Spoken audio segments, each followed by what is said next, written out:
Flow Unleashed.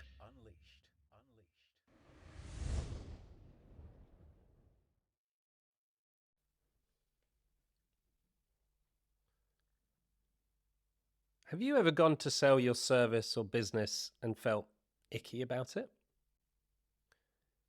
You know you have to do it, but struggle to do it with passion and confidence, mainly because you just don't like selling.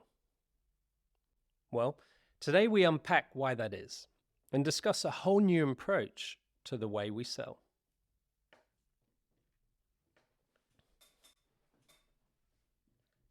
Norsworthy, scientist and high-performance coach to multiple world champions.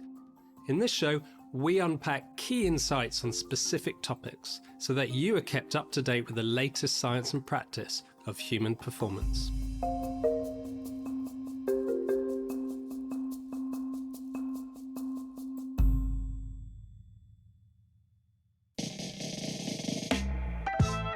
Today we're tackling a topic that often gets a bad rap: sales.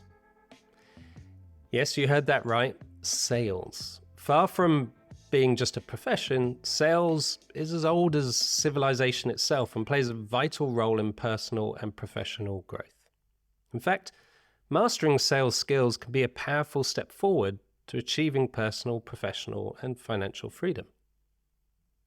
But let's be honest, sales isn't just misunderstood by begruntled customers, it's often misunderstood by each one of us. And whether you're a business owner pitching to customers, an entrepreneur raising capital, an elite athlete negotiating brand deals, or just selling yourself in a job interview, the essence of sales touches us all. Yet, myths and stereotypes persist. Have you ever heard someone say, "I can't be a salesperson, I don't have the gift of the gab"? Or, "Salespeople are just smooth talkers who can sell anything to anyone"? It's no wonder sales is often misunderstood with narratives like these swirling around. The age-old mistrust of the second-hand car salesperson. However, let's pause to think about this. Sales is at the heart of progress. Without sales, businesses wouldn't thrive. And without salespeople, many of the products and services we rely on daily wouldn't reach us. Think about it. Aren't we all engaged in sales in one way or another? Proving your worth in a job interview, making your case in a marriage proposal, or even persuading your kids to study more or watch less TV or put their shoes in the cupboard. All of these are forms of selling, negotiating our agendas with others. At its core, successful sales isn't about pushing a product or closing a deal. It's about solving problems and creating value. Customers want solutions, and understanding their needs is key to making meaningful connections. Yet many people shy away from sales, afraid of rejection or being uncomfortable aligning themselves with a product or service.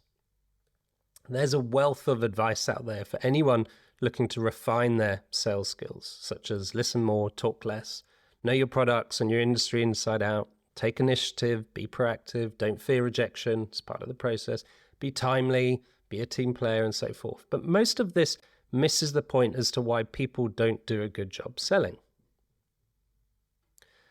Our next guest, Jason Campbell, author, public speaker, and podcast host of the Mind Valley podcast, has spent a lot of his life examining deeper aspects of sales and why many of us have an aversion to it. In his book, Selling with Love, he talks about the book being a manifesto for a better way to sell that aligns with your values and can feel amazing. Flow Unleashed. This chat I had with Jason has been remastered from several years ago, so audio quality may not be the same as usual. Welcome to the show, Jason. Cameron, it's a pleasure to be here. Thanks for having me. My pleasure. Excited to chat to you because sales is a really interesting topic where ordinarily people's connotations with sales is not necessarily love. Let's start with, tell us more about selling with love and what does that mean to you? Perfect. Well, this is the title of the upcoming book. And so this is something I've been doing a lot of research on. It's something that I'm very passionate about speaking.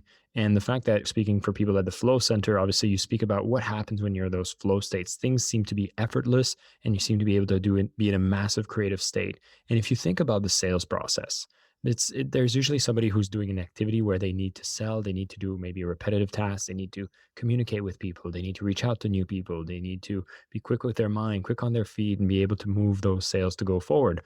Flow states is very much something that you need to get into if you want to be very successful in sales. And so I wanted to add that because I think it's very relevant for anybody who might be listening to this in a sales role, wanting to pair that with a flow state. You can tell the ones that are great salespeople because they get into that state where it's like they're unstoppable.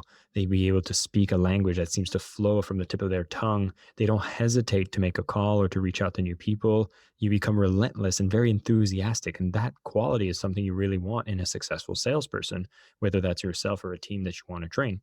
Now, why is it that most people might not associate sales with a flow state or may not have even been in a flow state when it comes to being as a person who's doing sales? Is because if you want to get to that level, you need to take away the barriers that would stop you from getting there. And we even spoke yourself, Cameron, how you had to retrain yourself in your views in sales. And I think most of us have a very limited view of sales where we see the negative experiences we've had in the past. This could be from that used car salesman that we usually stereotype as the typical salesperson, or we hear these stories from like the Wolf of Wall Street taking millions from people and taking advantage of them. The reputation of people that are brokers in New York or real estate agents. There's so many of these typical sales trades that we definitely pay notice to the times that we've had a negative experience. And this is where a lot of our beliefs are formed, is that where we focus on the things that are negative is really a survival mechanism. If I would pay as much attention to every successful sale, I'd be overwhelmed with the amount of interactions that I've had where I've bought a coffee, it was a pleasant experience, or I've bought a product. Like recently, I've just had a friend of mine bring me a beautiful new MacBook with the M1 chip, which I'd just released at the time. I was super excited. This was a beautiful purchase experience. Yet I'm not going to recall this when I'm thinking about a salesperson. I'm going to remember the time that I got taken advantage of, or the person that, took me out for a bad deal. And our survival mechanisms sets out these warnings in place saying, hey, watch out, salespeople can take advantage of you. And they truly can. I mean, they are professionals in their field. And especially when we're young, we don't know any better, which is why the used car salesman is such a traditional example, because that ends up being one of the major purchases we usually do at a young age. And because you're ill equipped to handle someone who has professional processes in sales, you might end up with a negative experience. Now, for us to be able to get in a flow state, for us to be able to sell from a place of love, if you have all of those baggages in place, your memories around these negative experiences is making you realize that, whoa, if I become a salesperson, I'm going to become like that person that took advantage of me, that left me with a negative impression. I don't want to be like that. And so if your identity resists being a salesperson because you remember those negative impressions, then God forbid you get put into a sales role, and then you'll feel miserable every day if you need to show up to work. And so there's a lot of work to be done in the clearing before you can even step into love. And if you like, Cameron, I could walk people through some of the ways you can get rid of that. Yeah, go for it. Well, if you're having those kinds of blocks, the first thing to understand is a bad salesperson is typically either not realizing that what they're doing is bad. They haven't grown up to the level of taking responsibility for the sales they make, but also it might just be a question that they are selling from a place of desperation and need. See, when times are tough, we compromise on our values. If you have to put money on the table, food on the table, some of the people that are in the sales positions that might not be as glamorous, might not be as income high generating, and you're being put into that scenario, they'll find themselves doing actions and activities that fall out of integrity. And what I would urge for people who are listening to this, who still remember that negative experience with a salesperson, that you're holding a grudge maybe against them, is realizing that you can approach this situation with a level of understanding, maybe a level of compassion. That salesperson has long forgotten about you. And the fact is, the karma is going to come back to get them. And they don't feel good needing to take advantage of other people. Nobody feels good taking advantage of other people. And it's going to come back to bite you if you're finding yourself in those behaviors. And so here's what's happening. That salesperson has probably forgotten about your specific example. Maybe they've healed, maybe they've grown up, and we would hope so. But more than likely, they're just going about their day and they're going to have their lesson come their way. The problem is you remember, you hold on to it, and that would be all fine if it was just about that experience, but you replicate that feeling and every time you become the seller and you resist it. So if you approach that experience with a level of understanding, a level of compassion, and realize that, hey, they were doing their best. It wasn't personal to me. And if I keep holding on to this grudge, I'll be holding myself back from trying to get a promotion at my job and realizing I need to sell myself to be able to get my company to raise money and realize I need to sell the ideas of the company, to go out there and be the salesperson selling a service or a product, realizing I'm not serving the world in a better place. So this is one of them. Another one that I usually bring up, Cameron, that could be more cultural as well as childhood behaviors is if ever you were in a strict family that might not be so abundant, or at least we're putting rules in place where they didn't necessarily were able to buy, what is it, that next gaming console when we were kids. Like for me, it was the PlayStation. And as kids, we think, yeah, we're natural salespeople, right? Like kids are relentless. We even say they're shameless. Do you have any kids, Cameron? So, yeah. Yeah. So when they want something, do they persist and do they ask many times? Yes. So the kids naturally know that they can follow up. They can continue asking. A no means a yes, maybe in the future, and they'll keep being persistent. But at some point, as parents, you would say, hey, no means no, stop asking. And that could be if they're keeping saying, I want the PlayStation, please, please, please, please, please. And then it gets annoying. So they're not really good salespeople. The kids just don't know any better. They're not taking care of understanding the needs of the person that they're selling to with, they want to get a PlayStation. Are they saying, maybe I could talk to them about how we could battle inch the budgets over the next few months and I could cut down on these expenses so I can get what I want? No, they don't care. They just ask relentlessly.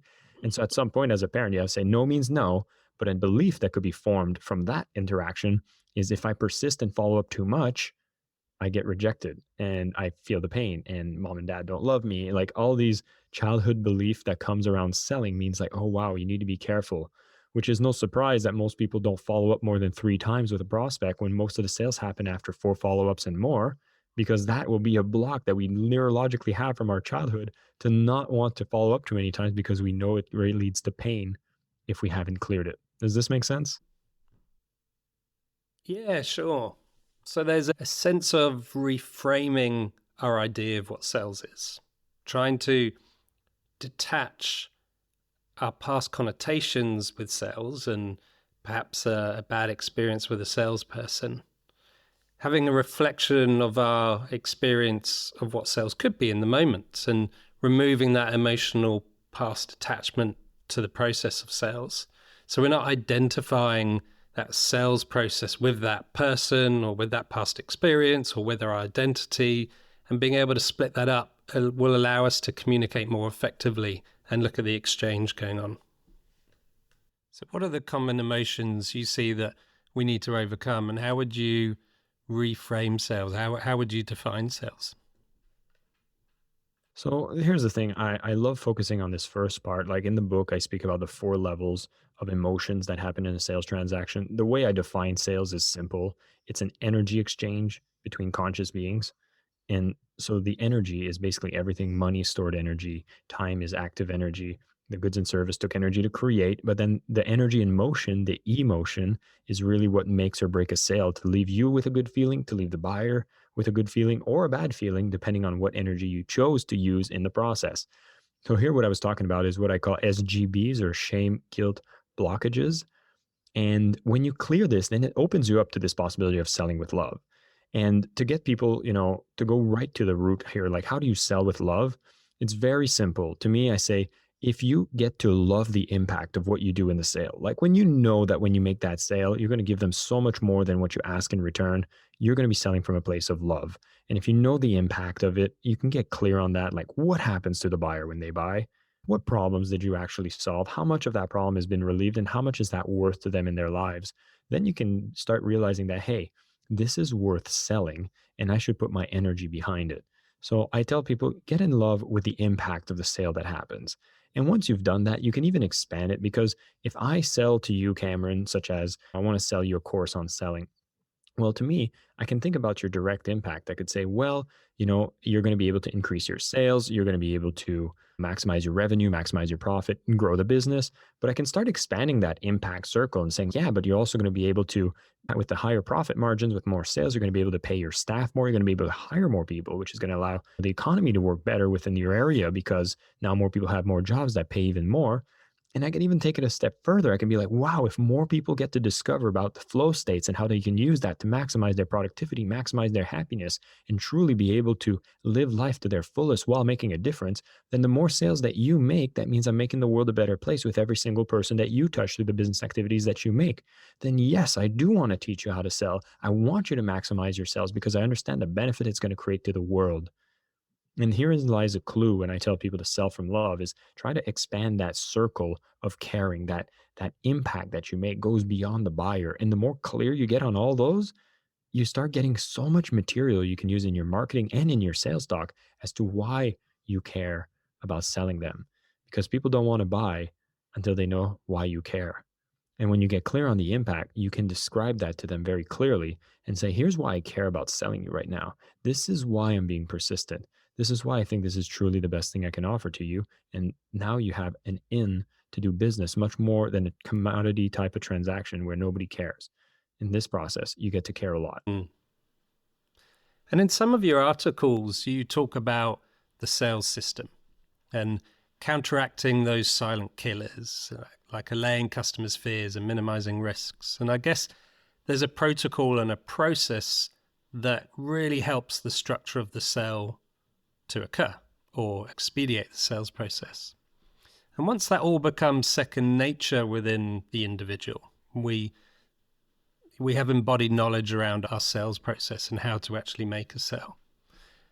Do you see that as being all integral to that flow experience? Or do you feel that we need to have that conscious awareness in order to apply that structure?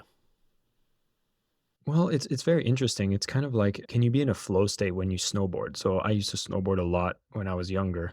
And when I started snowboarding, I could start riding. And at first it was a lot of struggle. I'd be falling down all the time. So I can't say I was hitting the flow states very often. And maybe I never really did. I ended up breaking my arm once, and I even broke my pelvis on a jump when I started the year. And this was kind of the fact that for me to get into a flow state, because I think of the times I was in flow state while snowboarding, it's like I'm carving down the hill so perfectly. I'm going at an accelerated pace. Everything just works. Even this one time, I remember just floating off a jump and doing a 360 landing, and I didn't even put thought into it. It was beautiful. Well, there was a precursor to that, which was I had repetition, I had training, I had practice, right? And those elements were what allowed me to get to a space where I could become unconsciously competent, where I could just start writing without needing to think about it. And so when you think about these sales processes that you can do, because you can pick up a book on the closer survival guide, how to close more deals. You can go and build online funnels. You can understand what scripts to follow. Like, for example, one of my first sales jobs was being on the phone and selling on the phone. And I had to read a script, okay? And the first times I would read the scripts, it's interesting because here I have the system that's supposed to work. The first times I'm reading it, I'm like, oh, I'm choppy, I'm nervous, I'm shaking. I mean, I even remember the first time I had to pick up the phone and make a call. I just went, hi, this is Jason from ABC Real Estate. I'm just calling you back because you requested a list of properties and I want to let you know I'll email you in the next 24 hours. Is that okay? Person's like, yep, thanks, bye. Hangs up on me. And I'm like, oh my God, this sucks. I don't like it. I'm nervous. This is going to be like a telemarketer. Then my boss walks in. He sees me. I'm all sweaty. He's, what's wrong? I'm like, the person hung up on me. I had a script. I only said one line and they hung up. He's like, I swear this doesn't work like this. I'm like, I think you're lying. He's like, not, try it. Give it more practice. So I did it again. This next call, pretty bad. Call after that, pretty bad. But then suddenly I got to a point where I got into the flow. Then I started realizing that, hey, this works. Then I could predict the people's action and their responses. And I had some practices and cues and I became unconsciously competent again. And I thought that was a very fascinating state to get into. So when you ask the question, does the flow state overrule the processes because it directs you into a certain methodology? I think you actually need to have a level of trust. If you're following the right processes, you need to practice this enough and then realize that, hey, this does work. You can get into the flow state because that predictability comes in, your responses come automatically. But there was even a funny thing that would happen, Cameron, because when I'd get into flow states, then I'd see it working, then I'd feel overconfident. I'd start thinking, I don't need this script anymore. And I'd start doing it in my natural flow. And the same thing happened every single time that happened. my sales conversion would go down, I'd say, I need to go back to the script. I would go back to the script, and then I would get back in a flow state on that script. And that's when the performance would go really high. So I think these protocols and processes are critical to getting you into the flow state, because you don't want to be thinking about all the little ifs and buts. You want to be able to be programmed with the most effective things, trust it, train it, replicate it, and scale it. Because sometimes sales, they say, is a game of numbers, but they need to be performed at a certain level of energy. And if you can operate from a place of love, you'll hit that flow state, and then you'll see you can execute that process effectively. Makes sense. When we can cultivate clear rules and task goals, it certainly helps. I'm wondering, in this concept of selling with love, what about the situation in which the sale doesn't feel right? Perhaps we don't think it's the perfect fit for the individual, but we really need the sale, or there's pressure from above to make the sale. The company needs the sale, the business needs the sale. But deep down, perhaps we know not to push it. For the entrepreneur or the salesperson or the business owner who really needs that sale in the moment, but thinks about your concept of selling with love, what's your suggestion to them? Yeah, it's a very powerful question to ask, and one that we are always going to ask ourselves, because the enemy of selling with love is the lack of abundance. So if everybody's abundant, right? Let's say you have 1,000 leads that are knocking at your door, and you get to pick and choose the ones you want to do business with, then you'll pick and choose the ones that you know you can provide the most value. That's an ideal situation and not the reality of the world at every time, especially in 2020, when a lot of businesses are operating in a survival mode. So just like I explained at the beginning, how we have some of these negative experiences with salespeople and how we have to have a level of understanding, this is where you have to have a bit of compassion with yourself and understanding that you will sell at the level of abundance that you have. If things like food needs to get put on the table, it's very hard to step into a level where you can be very conscious of your actions and be able to apply this model fully. But I can tell you one thing. The more people apply a model of selling with love, it seems to actually bring all the long-term benefits and abundance to actually lift the tide for everybody else. Like, the more companies can choose, have courage to be able to step into selling from a place of love, they'll realize that they create more abundance for themselves and for the buyers they sell to, and become an example for everybody else to be reminded that this is the ultimate way of selling. Now, yes, you can have somebody that walks through the door, and if you know that what you're going to offer them is less than what you're asking in return, what is that going to result in? You're going to have a customer that's going to complain. You're going to have a customer that's not satisfied. You have a customer that's going to leave a review of telling you how the company is bad. And so sometimes, yeah, you feel like you're going to be able, you need to squeeze that sale for that moment, but instead you should be able to step back and realize, why do I feel that I need to sell to this person when I know they're not the fit? I would say there's one problem or two here. The first one is, are you clear on who the client is or the buyer is? Which actually in my model is the second love of selling, which is love the buyer. And to love the buyer, the true way to show love is to understand them. So how clear are you on who the target buyer is? And how much value do you actually provide to them, so you can price accordingly and you can market it accordingly, so that what they find is that it looks like it's worth more than the price, so they buy it, and it gives them more value than they even expected it, so it makes them very happy of buying. And if you can nail who that type of customer is, then you can focus your efforts not on trying to squeeze the sale of the one that might not be great, but you can work on attracting the largest amount of that target market that you know you can sell to. Because the efforts and the headaches you're going to get from that one sale that isn't going to be worth it is taking away your energy, that which would happen if you'd focus to the 10 people that would get all the value from it, and then really make the transformation.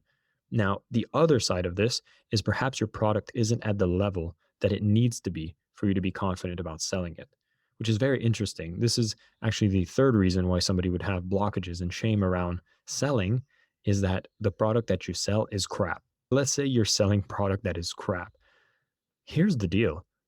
You can fake it till you make it, which is some of the wisdom that gets brought out there. But you're going to be fighting an uphill battle on every sale. It's never going to feel good to sell it, because every time you sell it, you know you're screwing people over.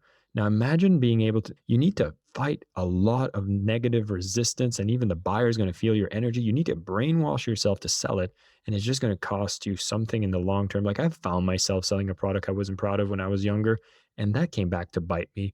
Matter of fact, it even draw me into some substance abuse like alcohol and wanting to numb myself. And you see a lot of people that are salespeople have an addiction tendency because you sometimes don't want to take the responsibility of the sales that you've made.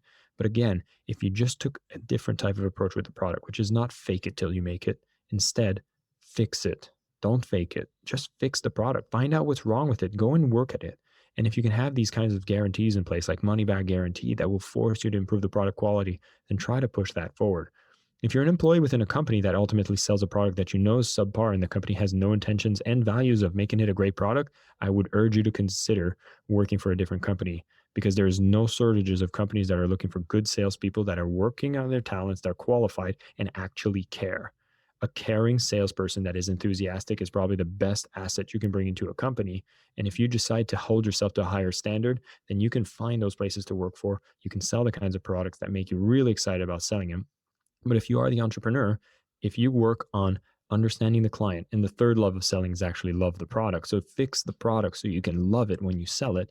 You'll not only be able to find yourself being able to get over that hurdle of saying, hey, I don't want to make sales to someone that I know won't get value. Instead, I'll make the product better and I'll sell to the right person.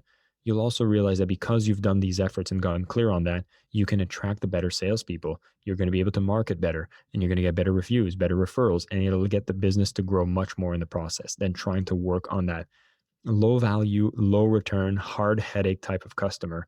And so, of course, I say this because in the long term, we all know this is the answer. During hard times, we might compromise on that, and give yourself a bit of forgiveness, because sometimes it can be unclear on how much you understand the customer, and you can take the risk if you're ready to take the responsibility. You're doing your best every time.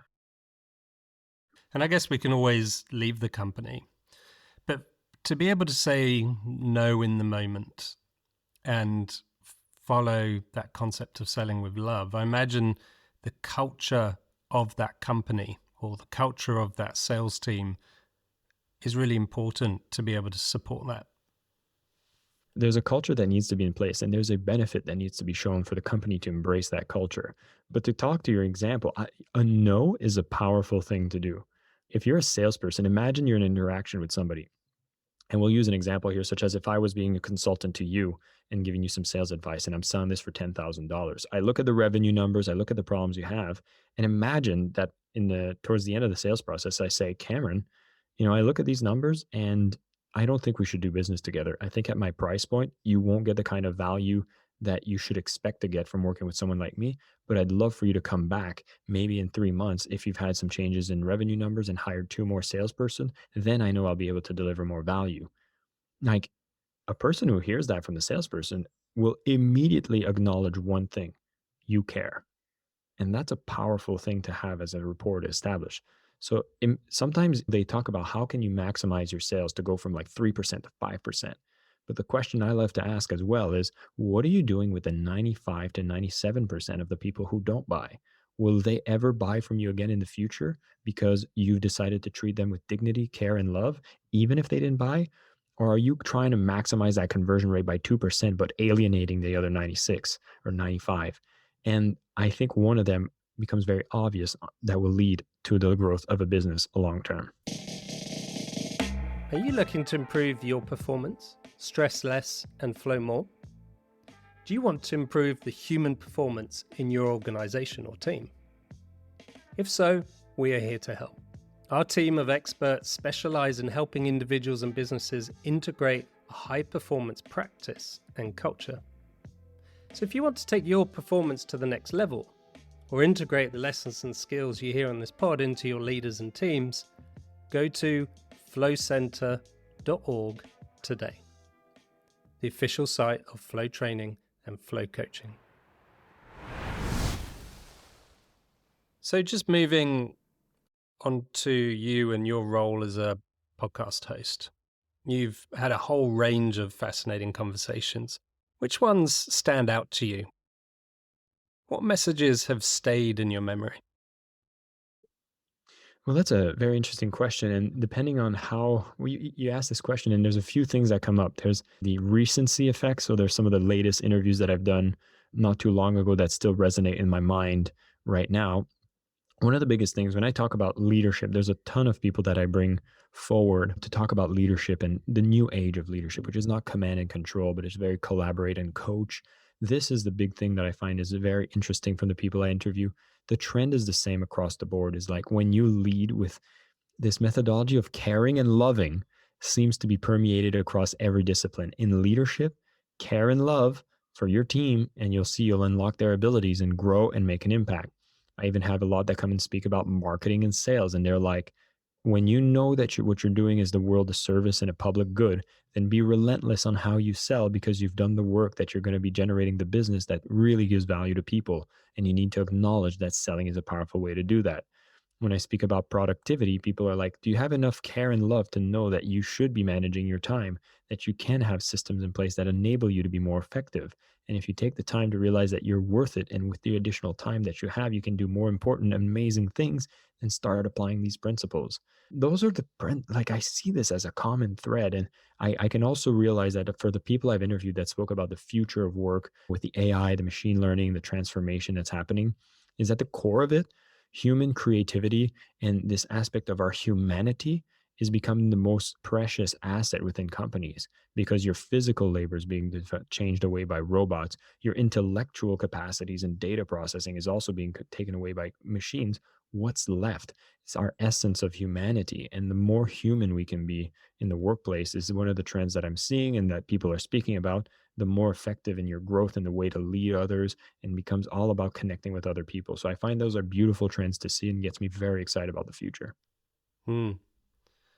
Many of those messages seem to echo with your model around selling with love.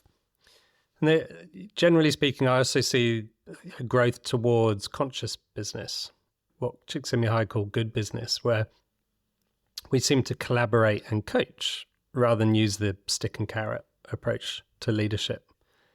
And in certain industries, young industries, it's more rife and readily available.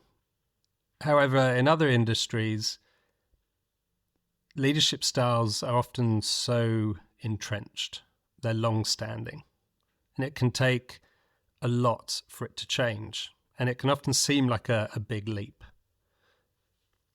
So what are some of the steps that you would suggest for people looking to take that leap? Yeah, so you're speaking about some of the industries that seem to move a little slower than the ones that seem to be quite innovative.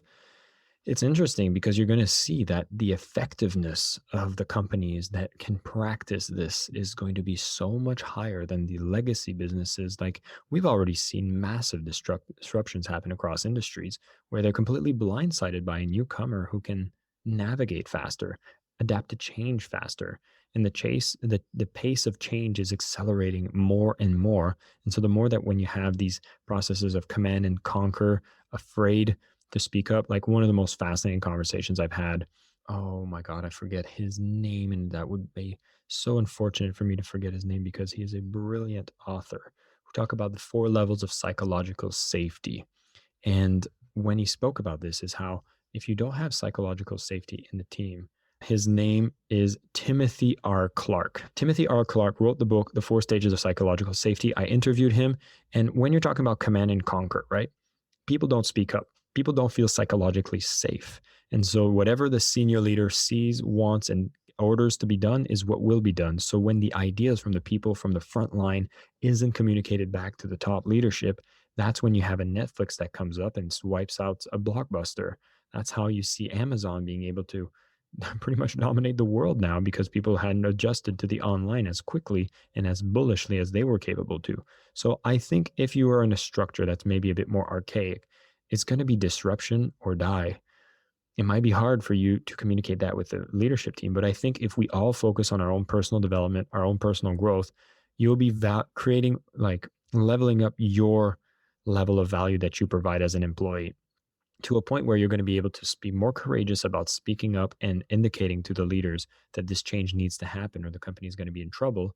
And you'll also be able to keep a foot out the door and become a very valuable asset for any other company that is going to get this, that is going to treat you better, that's going to help you, grow and continue to grow. But the self-responsibility you have to take is you continue to grow. You continue to make yourself the most valuable asset in whatever it is that you do, so you can have that luxury, you can have that good, and you can have that confidence of speaking up within the organization that might not be making those changes. So you can actually indicate them, support them. And if they don't want to listen, you're going to have other options too.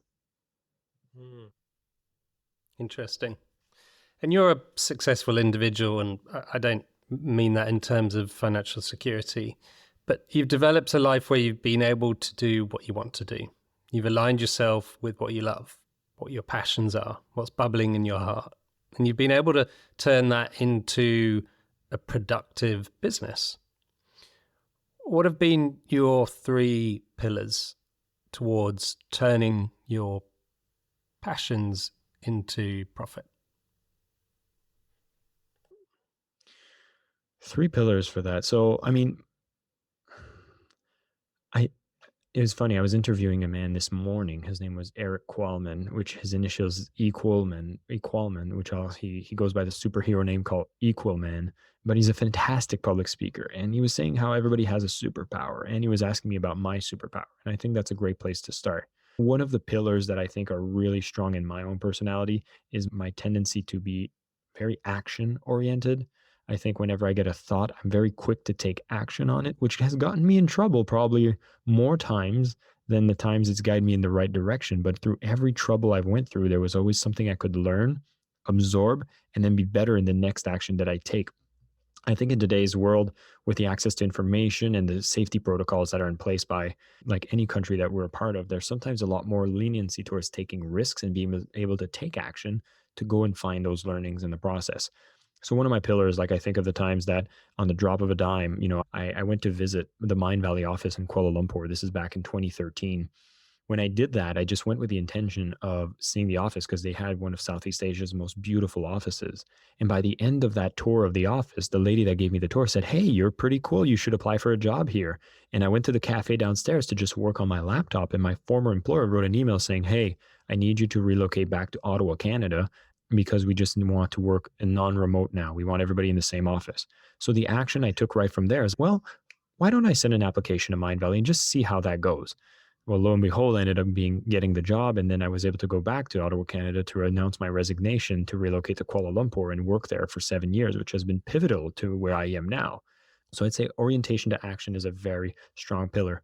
The second one is humble enough to grow, like student mindset. Like I'm always, and this sometimes creeps up on me where I feel like I'm really smart. And that's a terrible, terrible thing to be in because you stop learning. The knowing is the opposite of learning. And so I always try to remind myself to be humble, to go back to being a student, to relearn things, realize there's so much I don't know. And the more I play with that state, I'm able to be in a better learning, better growth stage.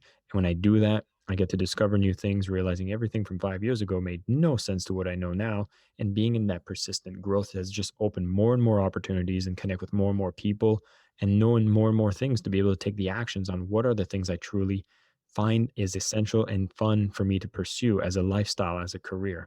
And I think the third one I'll say, which is funny because I actually wrote an article a long time ago about how goal setting was nonsense because I didn't know any better. And that kind of refers to number 2, that I decided to learn a bit better. But I started setting North Stars and being more clear on goal setting. And what I mean by that is I can operate in the world kind of aimlessly, and I would get away with a bias for action and a lot of growth. I can get away with doing some really cool things, but without a goal, I'm swimming around in the puddle and discovering things. But if I decide to say, I'm going to go that way and make a conscious goal, like a vision of a kind of a North Star that I want to pursue, then I can at least take that action and growth effort and direct it towards a funnel that actually leads me somewhere that I want to discover.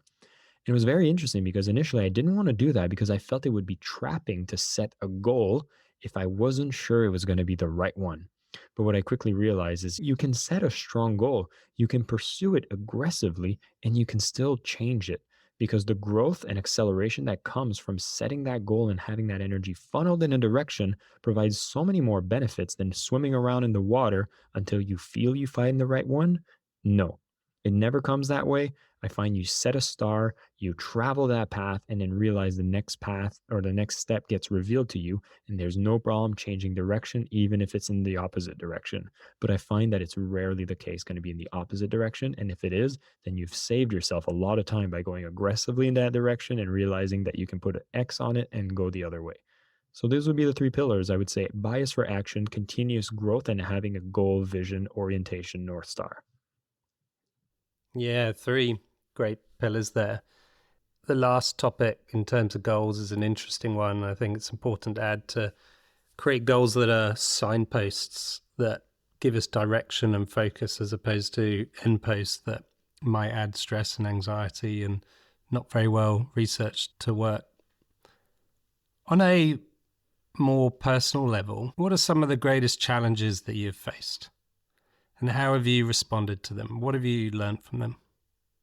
I have a lot of self-hate for the times I'm unproductive or not doing at the level that I know my capabilities can. And so there are times that I'll find myself in a low and I would actually beat myself up over it. And what I've come to realize is that we operate quite cyclically.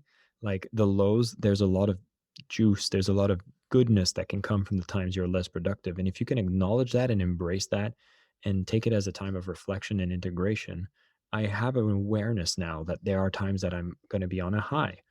And those are the times that I can get on the sales calls for the entire day in a flow state, as you would say, and just get all of the productivity of a week done in a single day. That is just outrageous. And people will be like, wow, you did all that in a day. And if I have another day of the week where I'm like, hey, I'm highly distracted, I'm unfocused, I have a level of forgiveness and understanding for myself. Before I would be very strict and kind of attacking myself, but that doesn't do any good. I've come with the thought, and this was from reading a book called The Four Agreements, Don Miguel Luis, an amazing piece of literature. And he speaks about one of the agreements we should have is acknowledging that the only action we ever take is our best. So even if you're having some lows, realize that this can be the springboard for your next high that will bring you all the productivity and flow state that you're looking for. That'll more than make up for the time that you decided to recharge. And if you frame it in that way of recharging, you can take some activities that are just going to nurture you more, because the moment you start hating on yourself, you're just prolonging it and you're not helping anybody, not yourself, and not anybody else that's aligned to the impact you want to make. And so that would be the challenges that I face, and which, to be quite honest with you, Cameron, is one that I'm in right now. I'm in the process of writing a book. I'm in the final stages of editing, and I feel like I should be moving faster, but I know that I'm just a flow state away of a massive leap in productivity. And if I can take this time to do the things that bring me joy, such as doing interviews and being able to interact with people, still provide value in a different way, I know the moment that I get back into that state, I'll be able to do the output that I need. And I have that level of understanding. And I'm very excited to have this book come out in a few months. Yeah, I imagine. I know that place all too well, where that wasted energy and self-berating can lead to stagnation and stress. And whilst there's a purpose of perfection behind it, it's very wasteful. Well, good luck on finishing your book.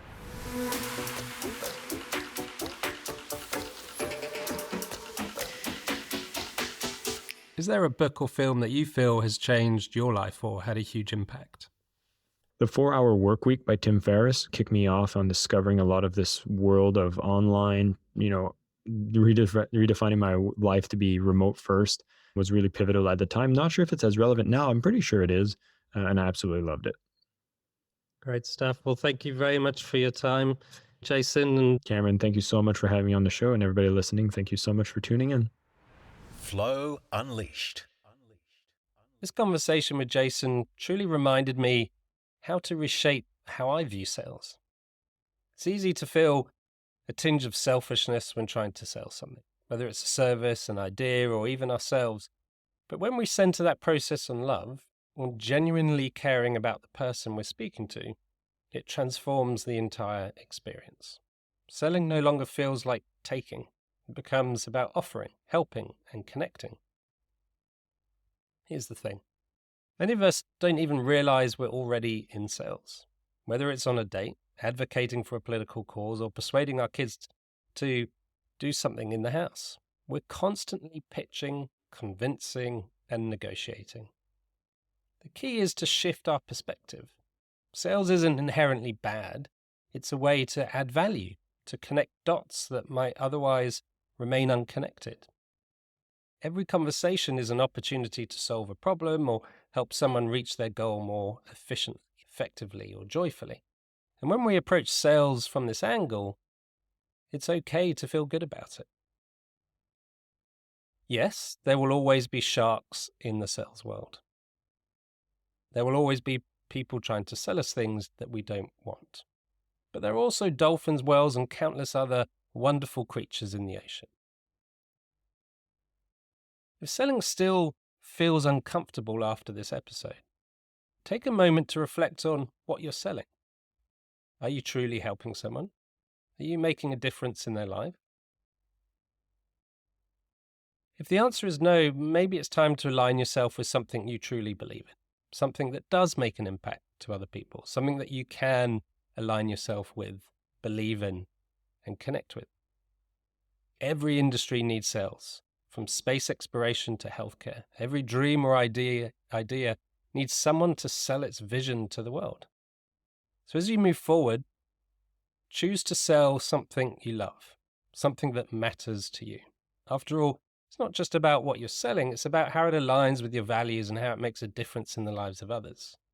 And when you find that alignment, sales becomes a purpose, not just a transaction.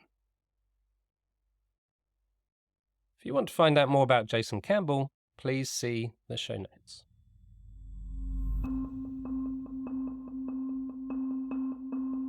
Thank you for listening to Flow Unleashed.